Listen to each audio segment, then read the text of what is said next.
Assalamualaikum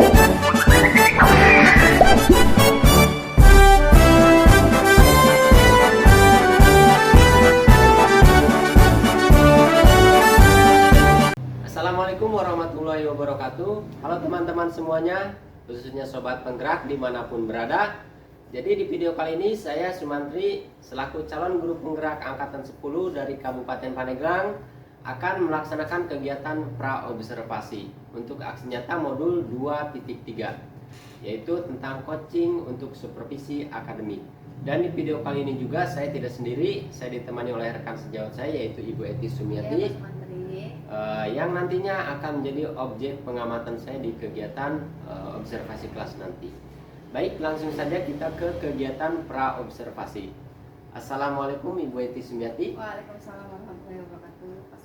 Gimana nih kabarnya Bu Eti hari ini? Insya Allah alhamdulillah sehat. Alhamdulillah luar biasa, semangat ya Bu Eti.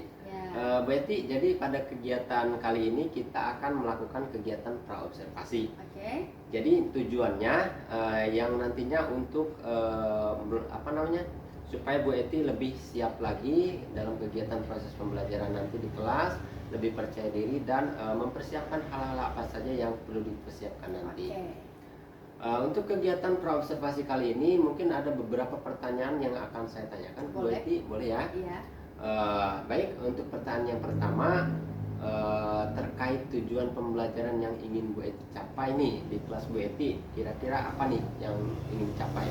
Oke, untuk tujuan pembelajaran yang akan saya nanti buat ya, yaitu intinya siswa itu mampu untuk mengetahui atau kemampuan siswa terhadap unsur-unsur teks prosedur lah, itu. Jadi anak mampu mengetahui Pak, gitu ya.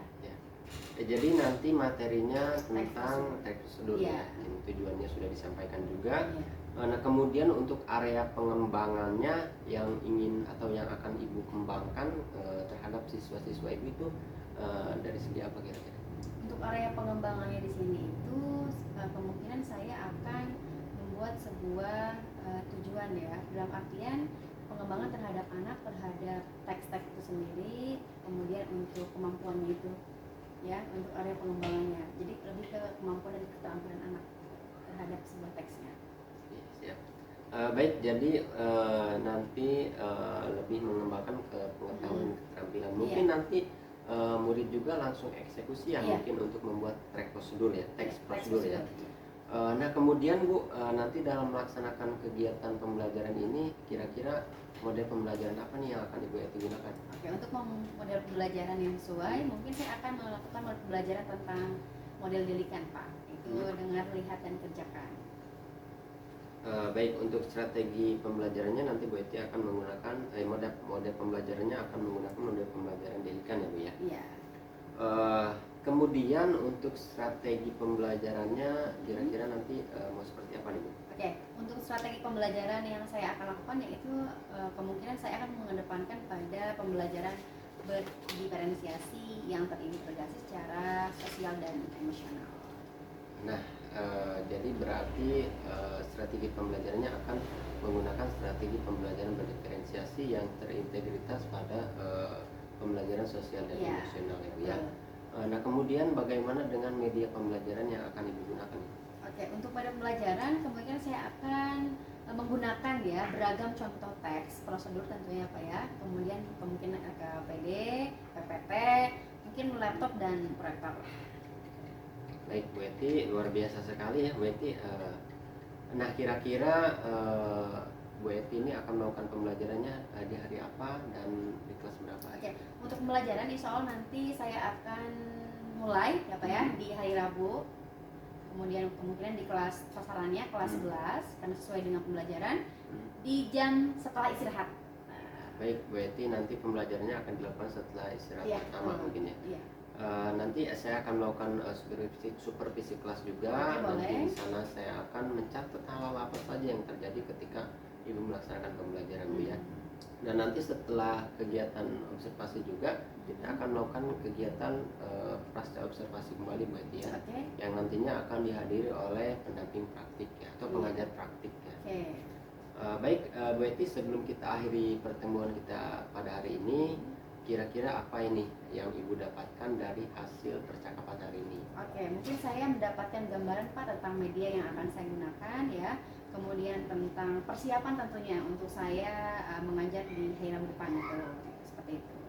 Jadi banyak hal-hal yang dipersiapkan lah, ada persiapan. Baik Bu Eti, luar biasa sekali ya persiapannya. Saya mengucapkan terima kasih juga atas waktunya karena Bu Eti telah bersedia berbincang-bincang dengan saya pada hari ini ya di percakapan pasca observasi ini ya. Maaf, pra observasi ini ya. Baik Bu Eti, terima kasih atas waktunya. Ya, Demikian percakapan kita hari ini. Sampai bertemu di kegiatan observasi dan di kegiatan pasca observasi nanti. Terima kasih. Assalamualaikum warahmatullahi wabarakatuh. Waalaikumsalam warahmatullahi wabarakatuh. Baik, assalamualaikum warahmatullahi wabarakatuh. Waalaikumsalam warahmatullahi wabarakatuh. Selamat pagi menjelang siang. Pagi. Selamat siang. Siang. Selamat pagi. Pagi. Siang harusnya dong jawabnya kan siang. Iya. Oke. Baik, sebelum kita melakukan pembelajaran, alangkah baiknya kita berdoa dulu. Berdoa dimulai.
menginformasikan. Kemudian ada apa lagi?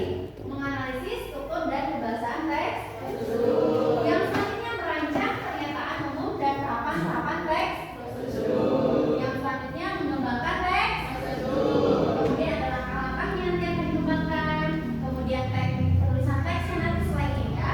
Nanti kalian teknik penulisan teks gimana? Ya, nanti ada ciri-cirinya juga seperti itu. Itu yang dinamakan dengan konsep atau tata konsep tentang materi pada kesempatan kali ini. Lanjut ya. Di sini kita akan memahami mengkonstruksikan informasi teks prosedur. Nah, di situ ada pernyataannya.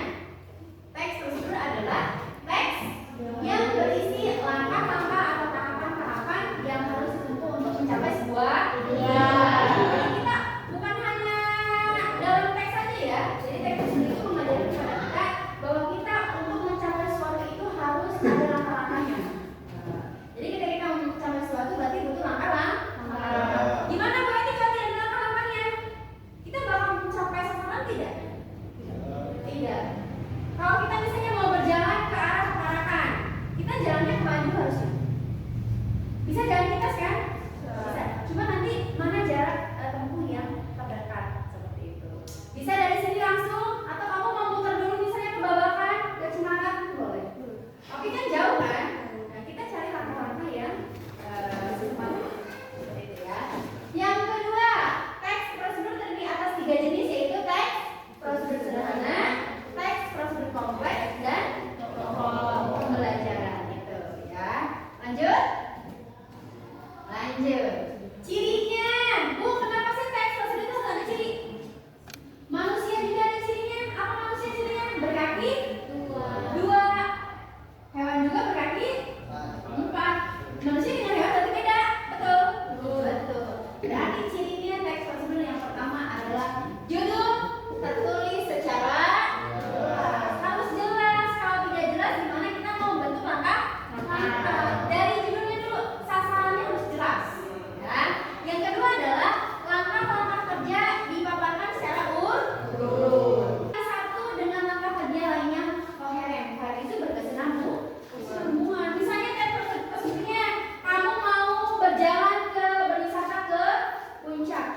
Yang satunya misalnya membuat tahu, nyambung tidak?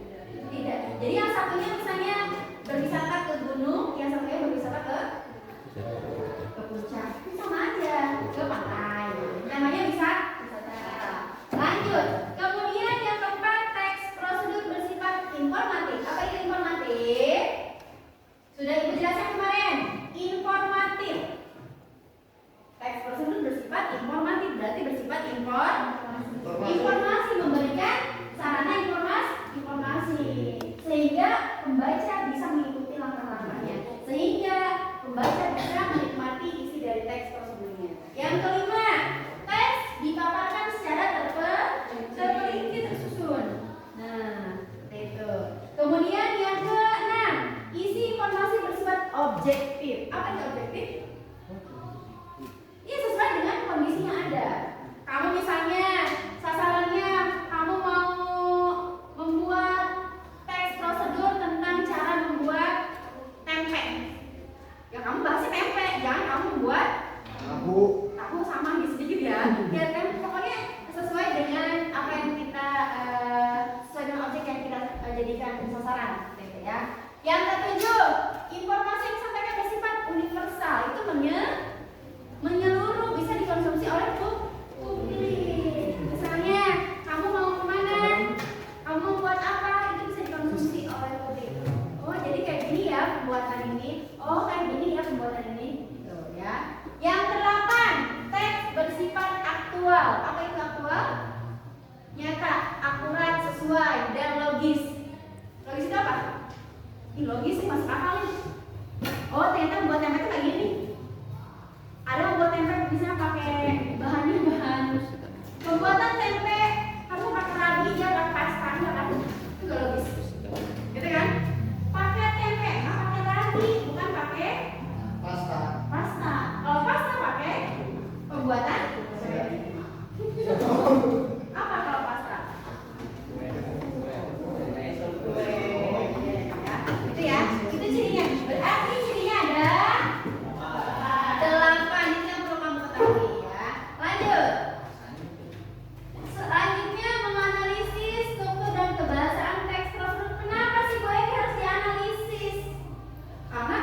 prosedur itu banyak bahasa, banyak kata yang harus kita analisis, kita perlihatkan. Nah, kenapa harus Ibu? Karena harus dilakukan menggunakan kriteria tertentu. Yang pertama, kriteria yang digunakan untuk analisis adalah makna dan fungsinya apa, ada struktur teksnya dan kaidah kebahasaannya. Biasanya teks prosedur itu menggunakan bahasa kata perintah. Pakai kata perintah, imperatif. Masukkanlah kaca itu ke dalam baskom. Itu kata perintah kan?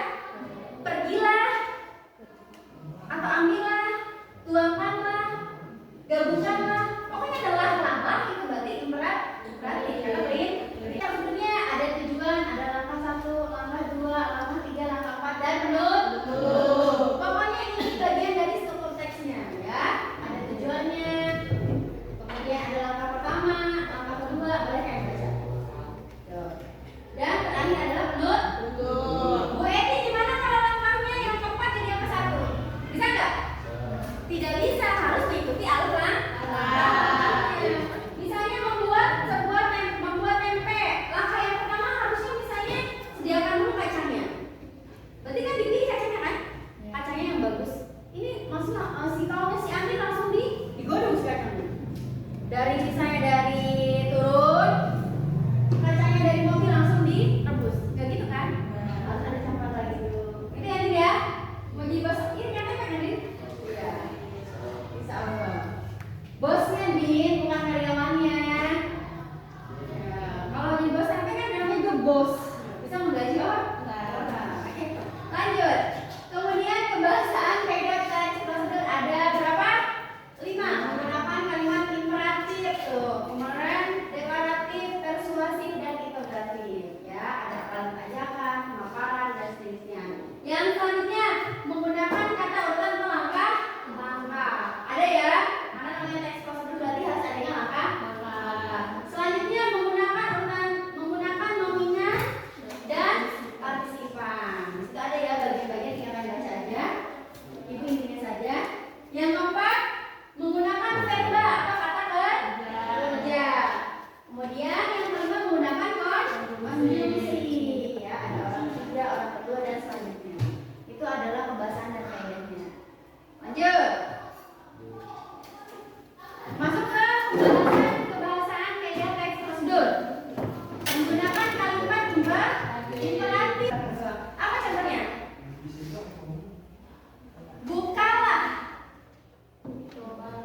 cobalah, tutuplah, bukalah bajumu, bukalah kamu gitu ya, bukalah tempat minummu gitu ya, silakan minumlah gitu ya, Kemudian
Oke, cukup ya. Jadi ini tadi inti dari teks prosedur itu adanya sebuah langkah-langkah atau kata kerja imperatif ya.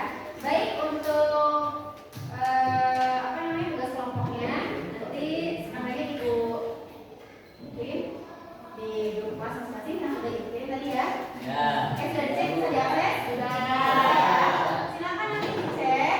Ini pertanyaan yang mesti kalian jawab nanti di KPD-nya. Boleh nanti kalau sudah coba dilihat cek sudah bisa jawab belum? So, ini satu ini pertanyaannya. Coba kalian bisa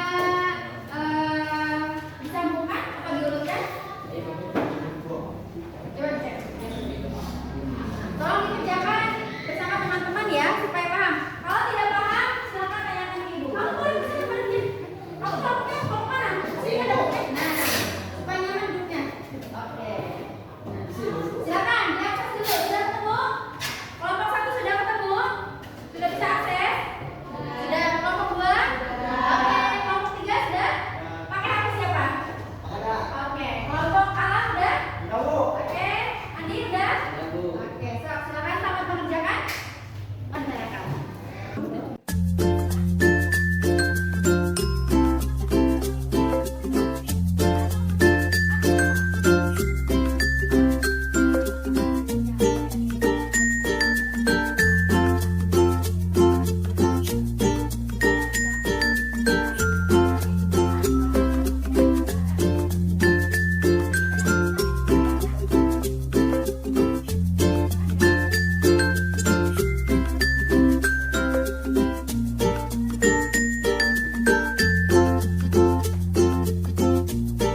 Karena kalian sudah tadi ya, ini sudah selesai semua? Sudah. Baik. Siapa di antara kelompok ini yang mau mempresentasikan hasil kerja kelompoknya? Wah, tepuk tangan untuk kelompok 1. Kelompok 1 silakan untuk mempresentasikan hasil kerja yang sudah kalian kerjakan. Baik, Assalamualaikum warahmatullahi wabarakatuh.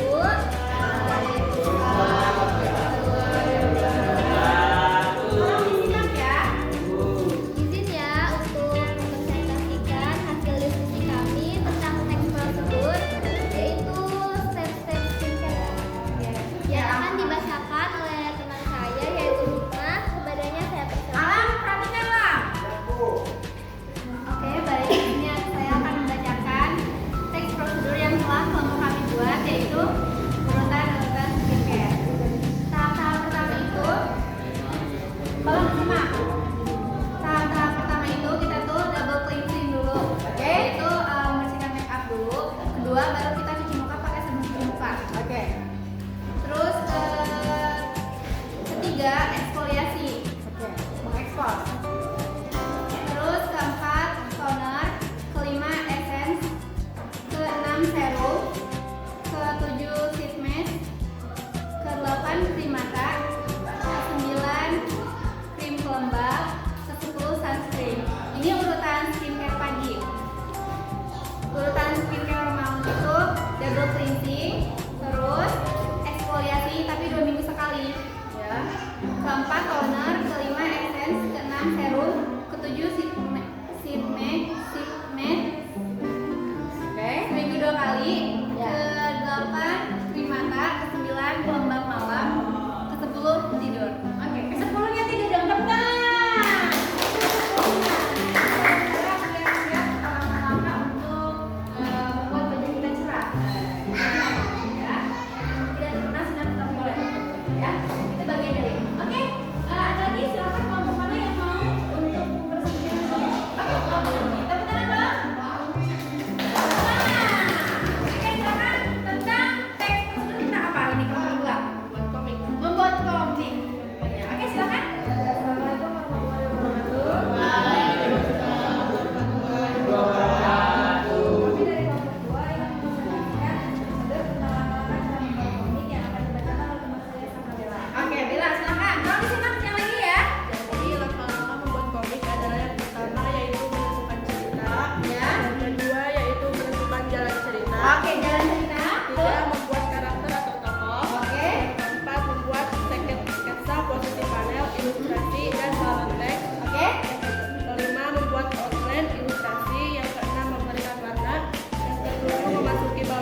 lagi tambahkan selain itu ada kata kerja perintah imperatif gitu ya. Jadi proses juga adalah bagian dari langkah-langkah untuk membuat suatu atau langkah-langkah yang sudah diusahakan oleh bahasa atau kata imperatif gitu ya, yang sudah disampaikan.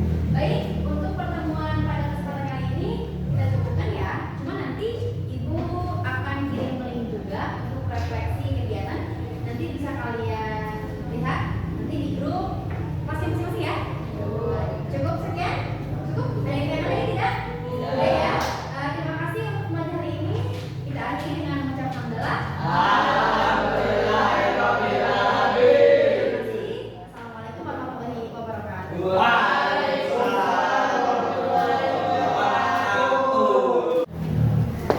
Assalamualaikum warahmatullahi wabarakatuh. Selamat siang semuanya. Bertemu lagi dengan saya Sumantri CGP angkatan 10 dari SMK Intel Halim, Kabupaten Pandeglang, Provinsi Banten. Di sini saya akan melaksanakan kegiatan pasca observasi dan saya ditemani oleh rekan guru saya yaitu Ibu Eti Sumiati, yang mana beliau ini merupakan guru yang kemarin sudah saya lakukan kegiatan observasi kelas. Dan pada hari ini spesial ya, saya ditemani oleh pengajar praktik saya yaitu Bu Ade Maneti. Beliau ini selaku pengajar praktik di CGP angkatan 10 Kabupaten Pandeglang, Provinsi Banten. Baiklah, langsung saja kita kepada kegiatan pasca observasi pada kegiatan hari ini. Assalamualaikum Ibu Eti Sumiati. Waalaikumsalam. Bapak Ibu. Assalamualaikum Bu Ade. Baik Bu Eti, gimana nih kabarnya hari ini? Alhamdulillah, insyaallah baik. Alhamdulillah luar biasa. Namanya hari ini Bu Eti sangat semangat sekali ya. Semangat dong, harus semangat. Harus semangat ya Bu Eti ya. Bu Eti, di kegiatan pasca observasi ini mungkin ada beberapa pertanyaan yang akan saya tanyakan ke Bu Eti ya. Boleh ya? Boleh, Pak. Oke Bu Eti, terima kasih Bu Eti ya. Sebelumnya saya juga mengucapkan terima kasih ya Bu Eti karena Bu Eti sudah bisa menyempatkan hadir ya dalam kegiatan pasca observasi ini. Mungkin untuk pertanyaan yang pertama Bu Eti, pada kegiatan pra observasi kemarin Bu Eti kan sudah menyampaikan tujuan pembelajaran, kemudian metode, kemudian juga strategi pembelajaran. Nah, mungkin yang akan saya tanyakan, masih ingatkah nggak Bu dengan tujuan pembelajaran yang kemarin disampaikan di pra observasi?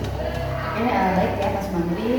Untuk tujuan sendiri, tujuan yang sudah kita laksanakan observasi yang kemarin, yaitu tujuannya itu memahami teks prosedur. Jadi siswa memahami bentuk teks prosedur sendiri, kemudian dia juga bisa melakukan keterampilan dalam memahami sebuah teks yang lain. Jadi ada perbandingan antara siswa mampu. Itulah tujuan pembelajaran yang sudah kita lakukan. Jadi tentang teks prosedur ya, tujuannya ke sana. Mengenai strateginya kemarin? Strategi pembelajaran, misalnya lebih ke kemampuan siswa kan, dan keterampilan tentunya. Jadi untuk strategi pembelajaran yang saya lakukan itu kemarin mungkin lebih ke apa ya kemarin itu? Diferensiasi. Iya. Secara saya kemampuan saya. Kemampuan siswa kemarin kita akan diferensiasi. Iya. Kemudian baik Betty, mengenai mungkin saya mau menanyakan perasaan juga. Nah itu yang saya tanyakan itu perusahaan ya Pak. Perasaan nih Betty ketika kemarin Betty melakukan kegiatan pembelajaran di kelas. Dan kemudian saya melaksanakan observasi kelas ya, memperhatikan langkah-langkah Betty mengajar dari awal sampai akhir. Nah, perasaan Betty itu gimana nih Bu? Perasaan Betty ketika saya pada kegiatan observasi kemarin? Oke, untuk masalah perasaan ya Pak, namanya juga mengajar gitu kan. Biasanya kan mengajar tanpa adanya teman gitu ya, bukan teman, ada pengamat lah ya, teman sebaya gitu. Beda rasanya deg-degan gitu. Jadi perasaannya, tapi setelah berjalannya kegiatan pembelajaran, alhamdulillah semuanya bisa teratasi dengan sendirinya. Jadi untuk perasaan ya, namanya juga kita dilihat kan ya beda gitu. Kalau misalnya tidak dengan tidak ada orang gitu di belakang gitu kan. Jadi sangat leluasa biasanya kalau misalnya tidak ada orang. Tapi kalau ada orang itu perasaannya gimana ya? Grogi. Tapi berjalan dengan sendirian itu hilang. Baik. Jadi awalnya memang grogi ya, karena mungkin belum terbiasa juga ya. Dan pada akhirnya ya berjalan dengan baik juga.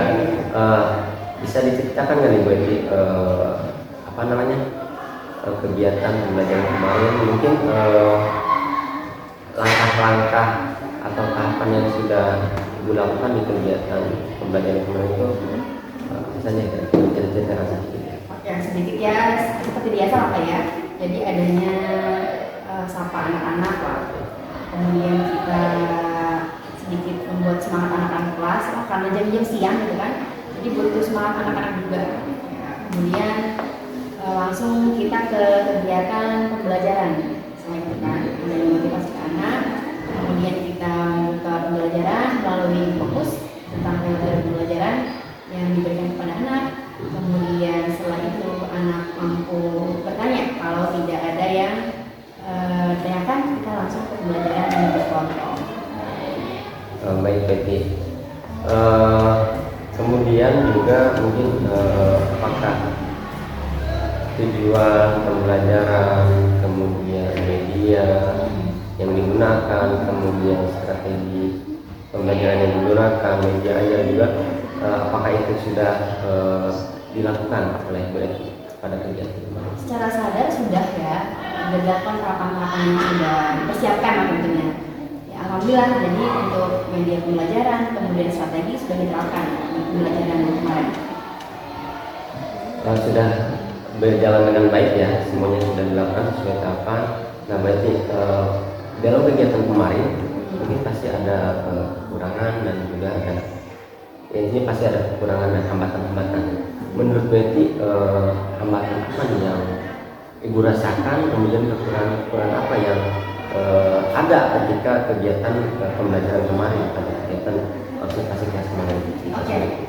Untuk pembelajaran yang sudah diterapkan itu kemarin mungkin kendalanya lebih ke siswa ya, yang mungkin sedikit juga dari saya gitu ya, karena memang karena kondisinya siang hari, anak-anak itu konsentrasi mungkin sudah beda dengan suasana pagi hari gitu kan. Jadi lebih ke konsen anaknya itu ada yang sifatnya bukan tidak memperhatikan ya, cuman anak-anak konsentrasinya kurang kan terhadap pembelajaran, jadi kurang aktif, apalagi kalau misalnya dalam berkelompok. Jadi anak-anak ada yang biasa saja gitu kan, ada yang aktif, ada yang tidak, seperti itu. Tapi kekurangannya ada beberapa siswa yang kurang aktif dengan kegiatan proses pembelajaran. Nah kemudian hambatannya yaitu ya hambatannya ketika siswa kurang aktif. Iya. Nah apa sih penyebabnya Bu Eti sehingga siswa itu bisa kurang aktif gitu dalam kegiatan pembelajaran? Mungkin strategi pengelompokannya kali ya. Jadi mungkin saya itu mengambil siswa-siswanya itu, dikelompokkannya itu tidak diposisikan gitu. Jadi harusnya ada posisi siswa yang aktif, yang cukup, dan yang biasa gitu. Jadi supaya mereka itu bekerja sama sehingga menghasilkan hasil kerja kelompok yang tepat gitu. Jadi lebih ke apa ya? Kurangnya mereka itu untuk berkomunikasi dengan kelompoknya. Jadi makanya tidak ada komunikasi kelompok. Jadi kurangnya sih. Jadi penyebabnya itu ya komunikasi kelompok. Jadi yang siswa yang aktif ya aktif ya. Yang tidak ya tidak gitu. Ada ini nggak kira-kira begitu? Mungkin lebih ke apa ya? Ya kayak gitu. Jadi lebih ke kondisi siswa. Mungkin ada yang lelah gitu kan. Jadi untuk konsentrasi belajar dia itu kurang untuk mengambil kerja kelompok itu gitu kan. Jadi mengandalkan teman sebagainya saja. Jadi dia pertama untuk di kelompok itu sendiri. Jadi dia kerja. Ya, jadi kendalanya mungkin lebih ke konsentrasi siswa. Kalau misalnya ada kendala di konsentrasi siswa, ada nggak gitu Bu Eti, rencana Bu Eti mengatasi konsentrasi siswa itu supaya bisa kembali lagi ke semula ya?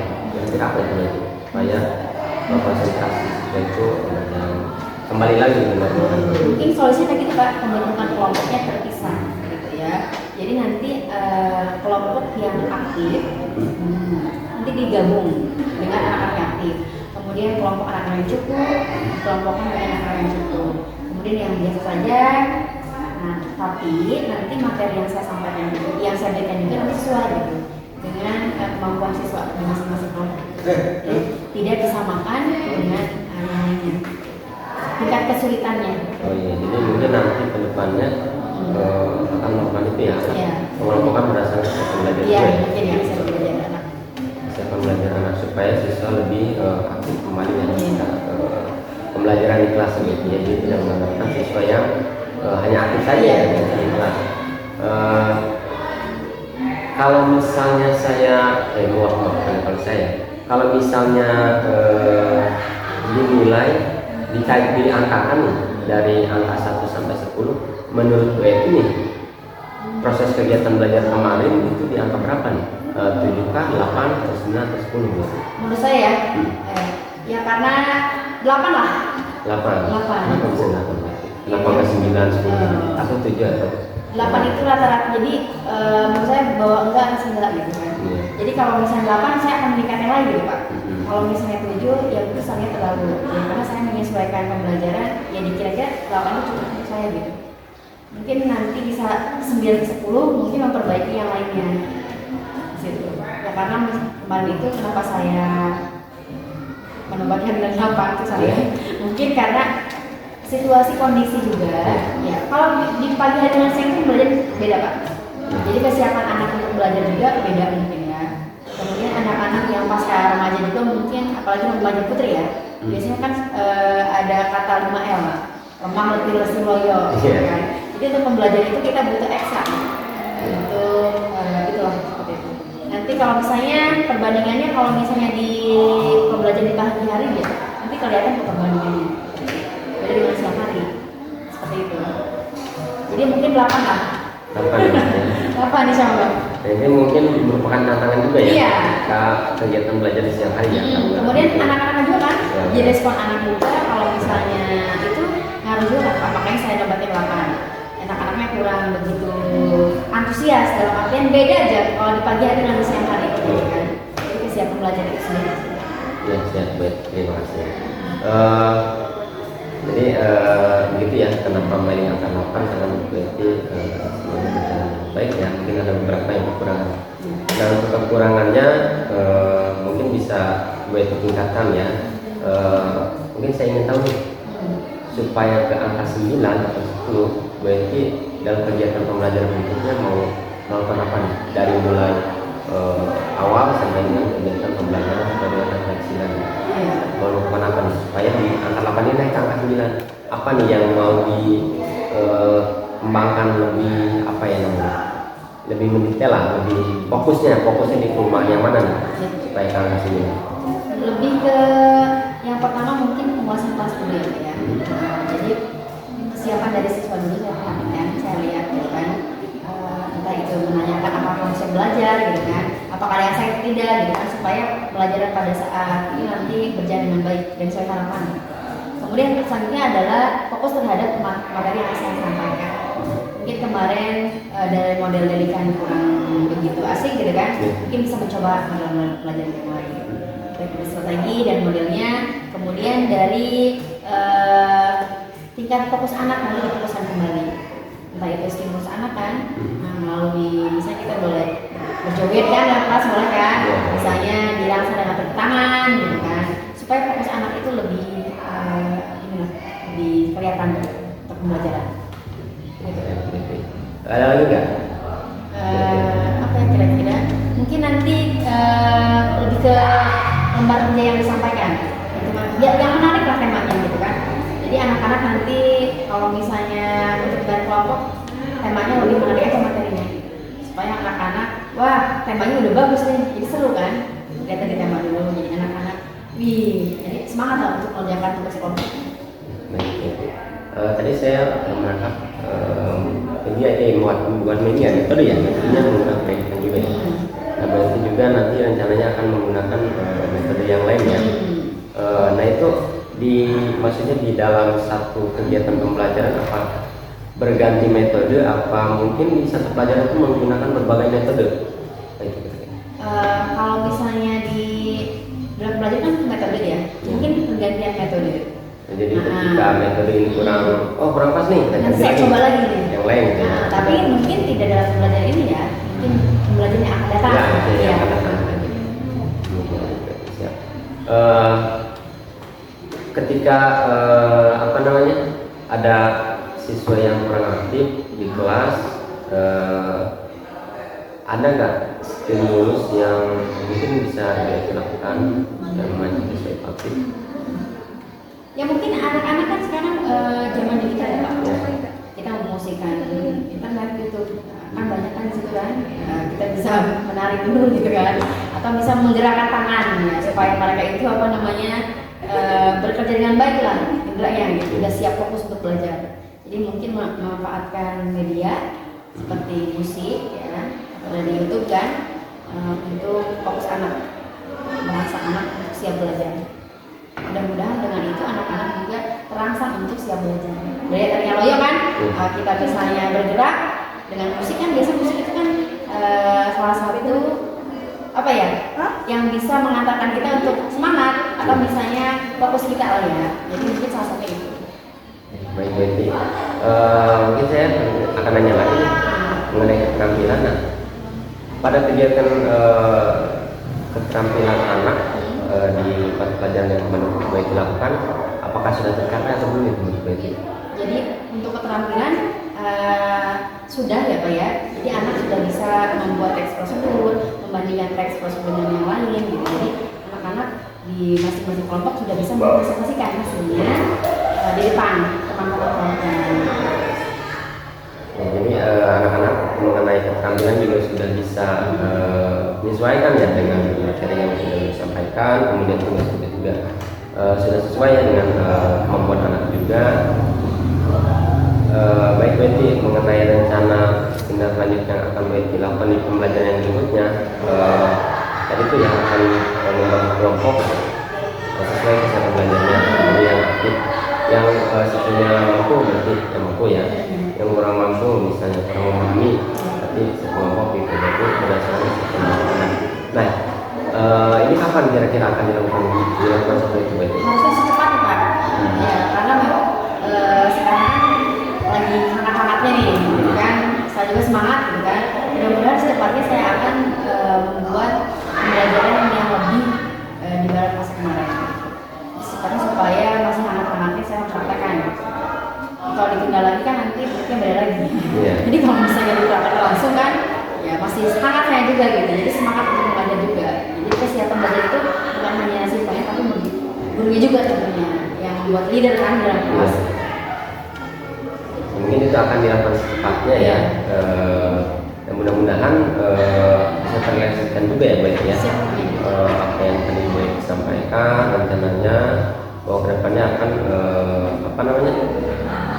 memperbaiki ya dari tadi angka 8 ke angka 9, nah itu akan dilaksanakan secepatnya juga ya. Baik itu. Mungkin untuk tepat waktunya kira-kira kapan ya? Di depankah atau memang di besok atau bulan depan? Kemudian disesuaikan jam pembelajaran saya. Jadi kalau di minggu ini saya ada jam, ya nanti saya langsung dulu Pak. Jangan nunggu minggu depannya. Karena persiapannya sudah ada kan, tinggal memaksimalkan diri aja dan memaksimalkan semuanya sehingga pembelajaran bisa terlaksana di kelas. Jadi kalau nunggu lain waktu ketika di minggu ini ada jam, ya kita langsung siap. Langsung sampaikan itu. Baik, berarti nanti rencananya akan langsung dilaksanakan ya ketika memang minggu depan di hari Senin tidak ada kegiatan lain dan itu ada jam Betty akan dilaksanakan tentunya dengan persiapan yang matang juga Betty. Baik Betty, pada sebelum kita akhiri nih kegiatan percakapan kita ini, apa sih yang Ibu dapatkan setelah kita melakukan percakapan di fase observasi ini? Mungkin kesimpulan yang didapatkan dari kegiatan percakapan itu. Yang pertama adalah mungkin pengalaman saya. Ya, pengalaman itu adalah bagian dari kisah kisah yang berharga, bukan guru yang berharga lagi, berarti kisah ya. Setelah ada kegiatan seperti ini, saya bisa merelaksasi diri saya sendiri gitu kan, dari apa yang sudah ditanyakan Bapak kan tadi, gitu kan. Jadi sudah kita setidaknya bisa menilai kemampuan diri kita, gitu kan, kemampuan baik pengajar maupun siswa kita. Itu sih lebih ke dapat kesimpulan dari pengalaman gitu kan, lebih ke gerget gitu, ingin meningkatkan lagi nih gitu, ternyata ada gitu kan, ternyata begini gitu, seperti itulah. Jadi yang awalnya tadinya takut ketika dia observasi ternyata menyenangkan. Jadi ada ilmu lagi gitu. Ada ilmu, oh ternyata gini ya. Oh ternyata gini gitu. Ternyata Gini.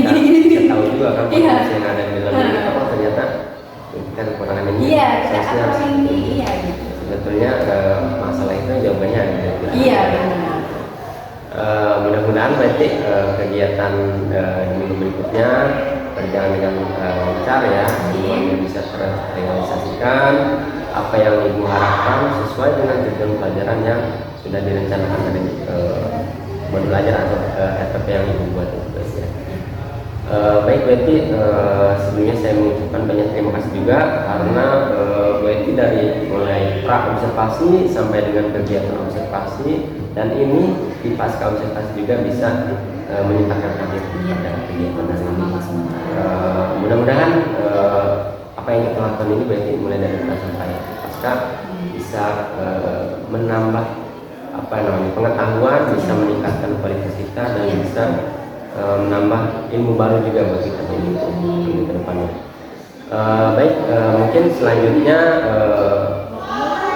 saya akan memberikan kesempatan juga untuk Bu Ade Mariati selaku pengajar praktik saya untuk memberikan umpan balik tentang berbagai kegiatan seperti ini.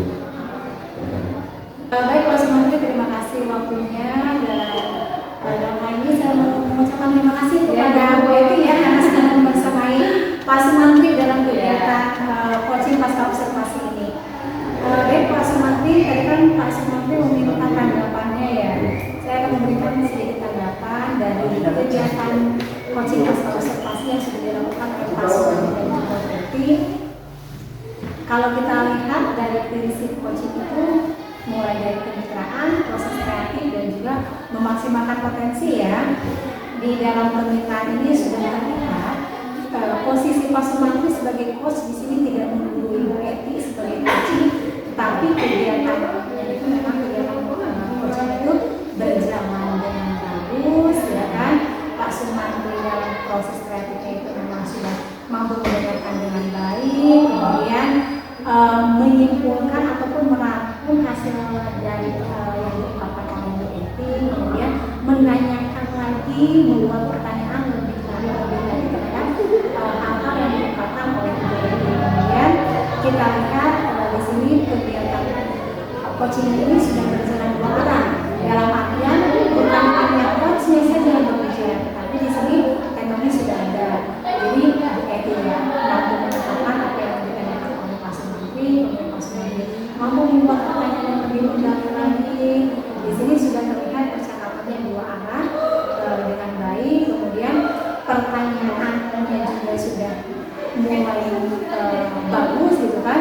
Ketika Bu Eti mengatakan banyak kendala dan lain sebagainya, ditanyakan kendalanya seperti apa, kemudian untuk kedepannya seperti apa. Jadi untuk proses kreatifnya sudah terlihat, kemudian dalam memaksimalkan potensi juga di sini sudah terlihat nih. Jadi ditanyakan juga tindak lanjutnya harus seperti apa ya kan, akan seperti apa yang dilakukan oleh Bu Eti ya sebagai kemudian tindak lanjutnya itu tidak diberikan oleh Pak Sumantri, tetapi Bu Eti sendiri nih yang mengungkapkan apa yang akan dilakukan ke depannya. Jadi memang di sini sudah terlihat sangat bagus kegiatan coaching ini. Kemudian tadi ditutup juga dengan kegiatan menyimpulkan itu kan dari Bu Eti juga. Kemudian Pak Sumantri itu menyampaikan apa saja. Jadi pada intinya dalam kegiatan coaching yang dilakukan oleh Pak Sumantri dengan Bu Eti ya sudah bagus. Nah dalam kegiatan coachingnya juga di sini saya jadi ditanyakan dulu yang pada awalnya tujuan pelajaran yang sudah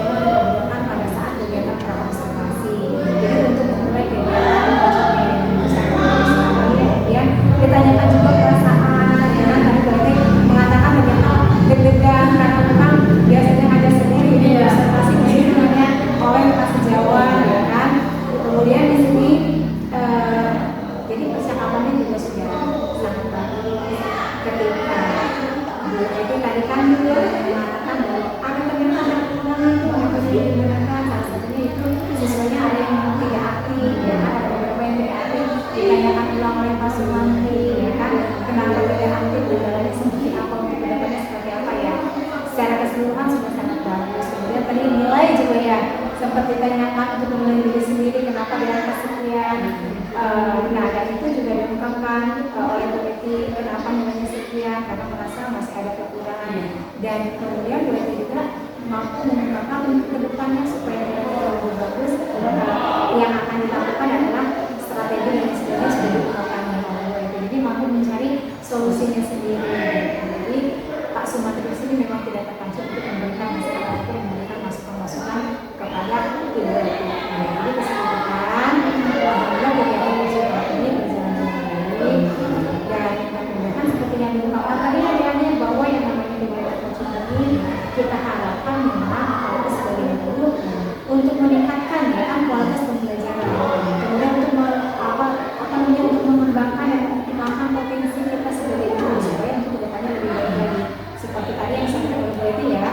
Dan mudah-mudahan kegiatan coaching ini tidak berhenti sampai di sini saja, tetapi untuk selanjutnya tetap berlanjut, apalagi Pak Sumantri bisa melakukan kegiatan coaching itu kan bisa menamui dan sebenarnya kalau sekarang jadi coaching jadi coach kan dengan yang lain. Mudah-mudahan kegiatan ini bisa berjalan berkembang ya untuk apa membahas tentang bisa dan apa sebagai guru untuk mengoptimalkan kegiatan pembelajaran kita supaya